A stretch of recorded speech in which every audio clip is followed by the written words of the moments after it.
Hey, welcome to the June 15th Planning Board meeting. Danielle, would you read the roll? Tim Doherty. Here. Danielle Massey Quinn here. Bruce Belapka. Here. Nino Gifrida, absent. Scott Sartell. Here. Jennifer Paquin. Here. Charlene Tekesian. Here. Bob Lamro, absent. John Spottiswoode, absent. Sam Thomas, absent. Debbie Lacy. Here. Jack Landers. Here. Jennifer Beauregard is absent. And Stephanie McDonald. Here. Okay, let's rise for the Pledge of Allegiance.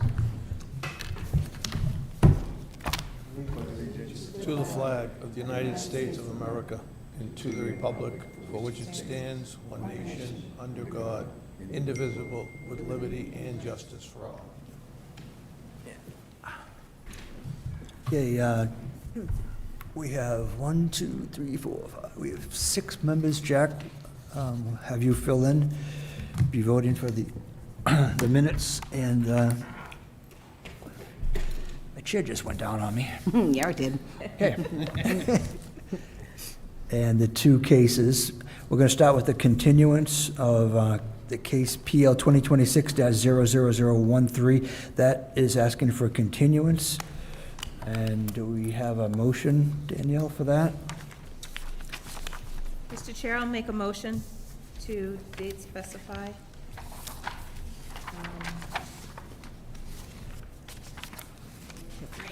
August 3rd. August 3rd. I'll second that motion. We second? Can we make an amendment to that motion so that the planning board meeting grant the applicant's request to extend the statutory review period to that date? Yeah. Would you be willing to have that You want to add that to your added motion? on? It's at the bottom. She did. She said August 3rd. Yeah, August 3rd. But also to extend the statutory review period? As well as to extend the statutory review period. I'll second that motion. Let me go. Okay, we have a motion, a second on the floor. All those in favor, say aye. Aye. I'm also aye. Opposed? Abstained? Okay, it's a 7-0-0 vote. All right, let's do the minutes of June 1st.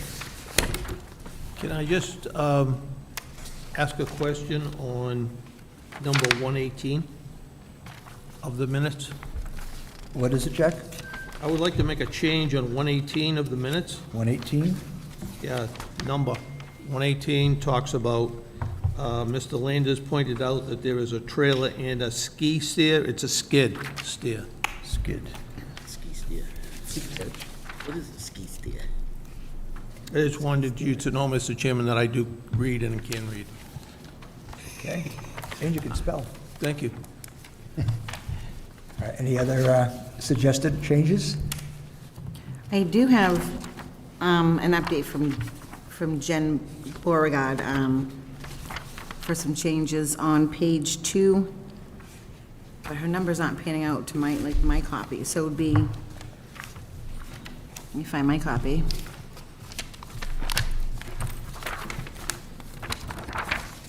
It would be number,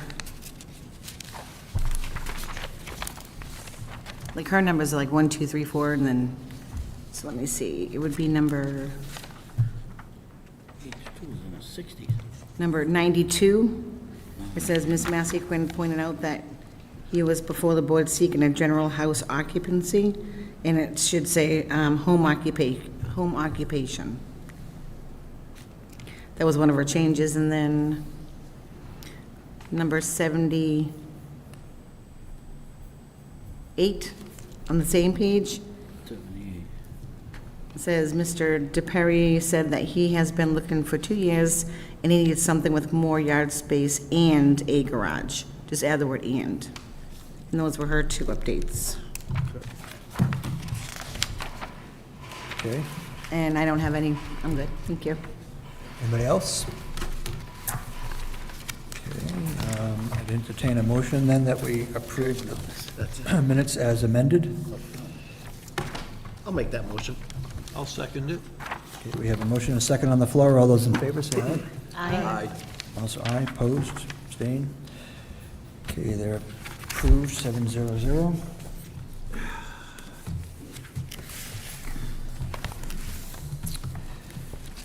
Okay, and Move on to new business case PL 2026-00018.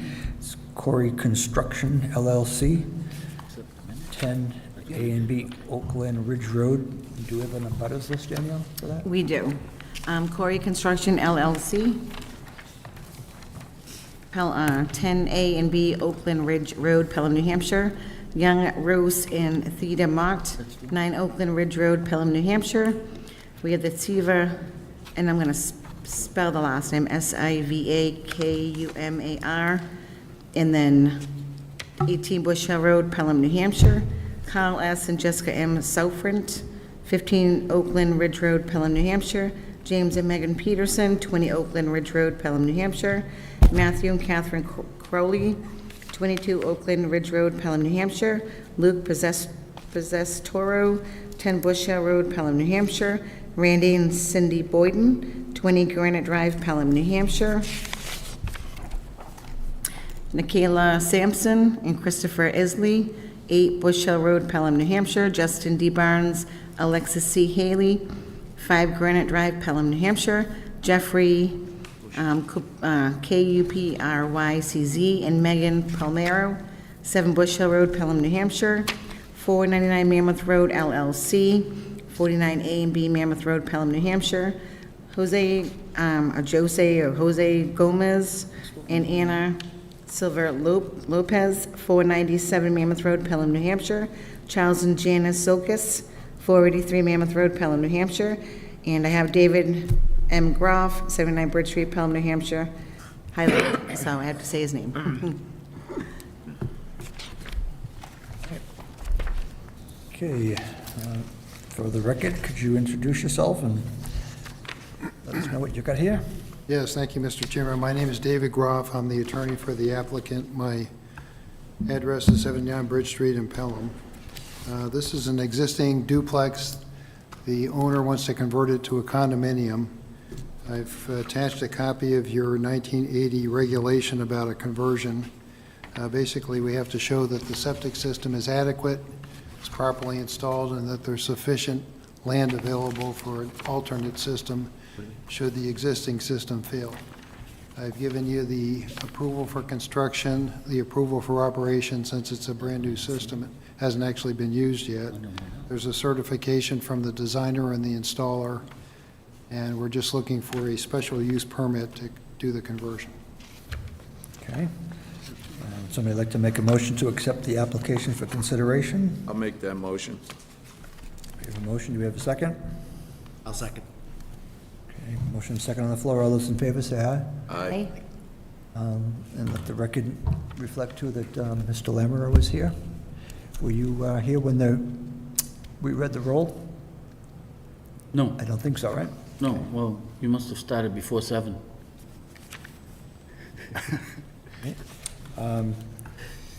These are pretty straightforward. Condominium, just a change of ownership, basically, is what it comes down to. And applicant meets the requirements of our subsections. So everything looks in order. Jen said it was all in order. Board have any questions for the applicant? Okay, Bob? Yes, Mr. Chair. I'm curious. So this is actually a two-family, and the planning board can take pretty much any two families and turn them into condos? Are you asking me? I'm asking Mr. Chair. Oh, okay. I just happen to be looking at you, Dave. Not Mis- necessarily. mysteriously. You just have to meet the requirements that we have, the state has. And according to what we see and what we've been presented here tonight, this application does meet that. Now, I can't tell you that every duplex that's out there would meet the requirements. Some might have to have a new septic system installed. David, can you think of anyone that would not meet the requirements, the way the requirements are from the state and the town? Well, if you have an existing duplex already, you can't add another unit onto it. So that's not allowed right now, although who knows what they're going to come up with. They've just passed a couple of regulations from the state, and I haven't really read them yet, but it used to be, I'll just give you a little history if you're interested. I know you guys want to get out of here early, Oh, that's all right. No. but it used to be, I asked the question, I'm interested, thank you. Yeah. used to be you could have an in-law apartment. Now, they called it an in-law apartment because it had to be a relative that was living there, in the in-law, and you had to occupy it too as the owner.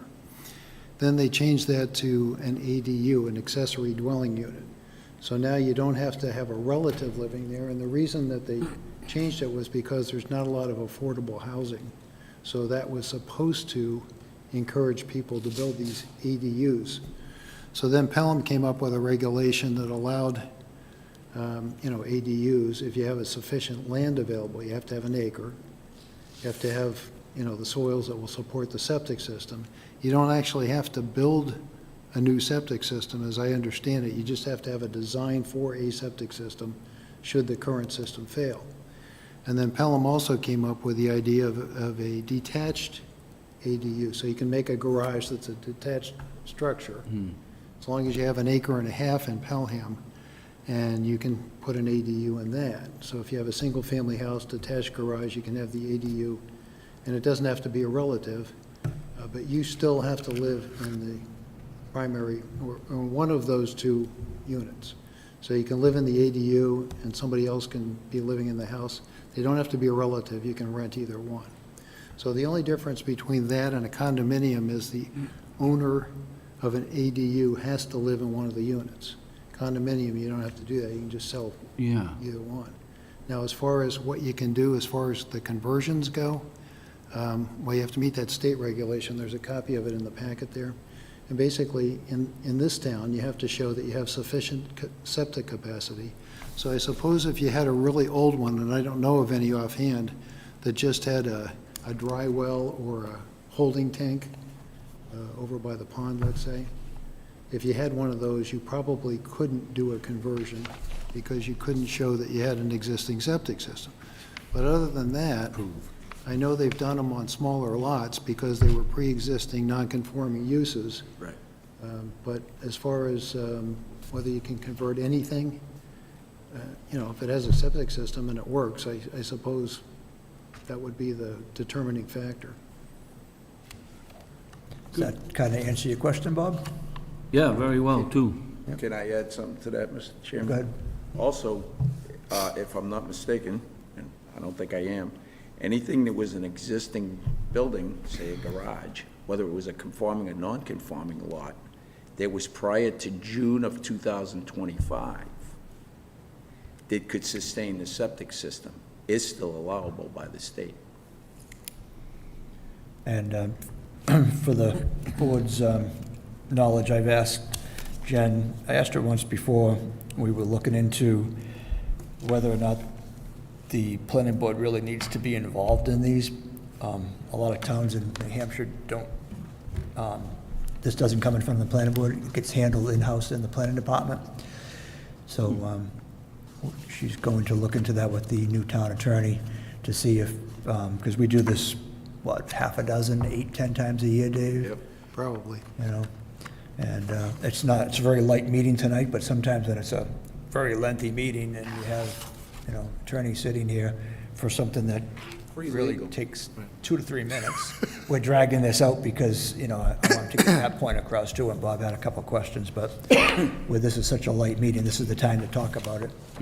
So it is something that in the future we can probably streamline the process.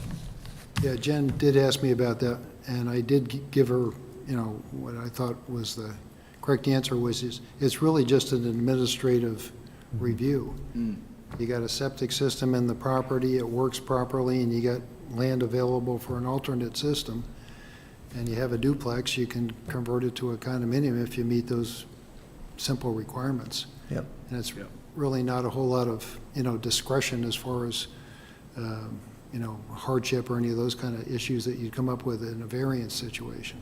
Yep. All right, so we've read an abutters list, Mr. and we Chairman? have a member of the public just walked in, so I want to open this to the public. Are there any members of the public that would like to speak on this?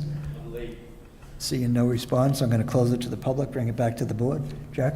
So I'm probably off base here, but what about in the future, if that septic system fails? Is there some type of bond or something so that we know that the owner has the financing to take care of putting in a new septic system? That's not Really really a doesn't come consideration under for It's not the relevant? town to be involved in, yeah. No. 'Cause it's basically, David, you could probably answer it better than me, but it's Well, just let's a say form your of septic ownership. system failed. As you buy your house, would you want to be able to put in an alternate system, or would you be comfortable being required to post a bond in the event that your system failed? So the town would be holding bonds from everybody in town, Right, forever. waiting for their systems to fail, and if they never failed, I don't know what would happen with that money, but that's something that the town probably doesn't want to be involved in at all. It's a private property, it's a private system, the town doesn't have any Right. maintenance requirements, they don't do inspections once it's completed, and, But it is going from what, 2 units to 4? no, it's not going from any units, it's going, there's no change in the structure or the infrastructure. Okay. It's just a change of ownership. So a that you can duplex, you can sell the individual units rather than the whole thing, or you could sell like a half of the whole thing as a tenant in common to somebody if 2 people wanted to buy it. But it's just a change of ownership. It's not the building itself that's changing. I understand, thank you. Sure. yeah, in theory, you could be the owner instead of the renter for each side. Yes. Mr. Chair, I have a question. Yep. Just well, as long as I'm going to prolong this tonight. So I've already lost my bet. I'm with 721, so. So it's a condominium-type ownership for the building. The land is owned in common, so both tenants share the land? There's 2 kinds of common area on a condominium. There's common area and there's limited common area. So when I record the condominium site plan and the floor plans, the site plan will show the building location, the setbacks, the boundaries, anything that's connected to the building, like the utilities. It'll show the location of the septic. If there's a propane tank, it'll show that. If there's HVAC, it'll show where that is.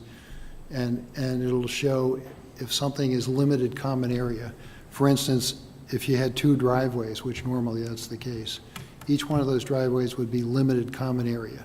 So the owner of Unit A would be responsible for maintaining, and he would have the exclusive use of his driveway, and so with B. And if there's some limited common area in the back, like a porch, could be, sometimes they'll split the lot in half, and each owner gets limited common area for half the lot or some portion of that. Generally speaking, the septic system and the well are common area, so those are common elements. But other than that, you can design these things any way you want. So you could have a limited common area, you could have no limited common area, but generally, there's limited common area and then just regular common area. So there's only one septic system that they are both responsible for? Sometimes there's 2, but this one has 1. Depends how it was built, Yeah. you know. Some of They the- have some separate of the lines real new going ones to the set up, D-box. I was split just them right curious down if the they middle. delineated the land, if someone's septic system failed, would they be able to use the other part of the land to fix their septic system? But Yeah, if it's- if you look on the plan that's attached in the packet there, there's an alternate location for the leaching field. The tank isn't going to fail, but the leaching field might Yeah. fail. So there's an alternate location for an installation of another leaching field. Every help. All right, so I think we've got enough free legal counsel tonight. I don't know anything else, so don't ask me. Would somebody like to make a motion to approve? I'll make a motion, Mr. Chair, I'll make a motion the planning board approve case PL 2026-00018, map 27, lot 3, 125-11, Corey Construction LLC, 10 A and B Oakland Ridge Road, granting the request of a special use permit to convert the existing duplex into a condominium form of ownership pursuant to Article 2, Paragraph 3 of the Pelham Code and RSA 356B:5. Okay, Okay, we have a motion on the floor. Do we have a second? I'll second that. Motion and a second on the floor. All those in favor, say aye. Aye. I'm also aye. Opposed? Abstained? Okay, it's 700. Approved. Could I bring up the permit? What's that? The permit? Yep.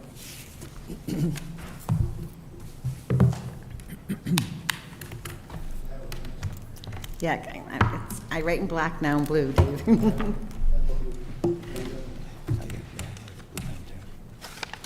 Mr. Foxwoods. Mr. Foxwoods. You know I just get back from there. I can see the empty wallet. Couldn't even afford gas today. 1 minute. Yeah, for his Down bed. back. Thanks, Dave. Okay. Dave?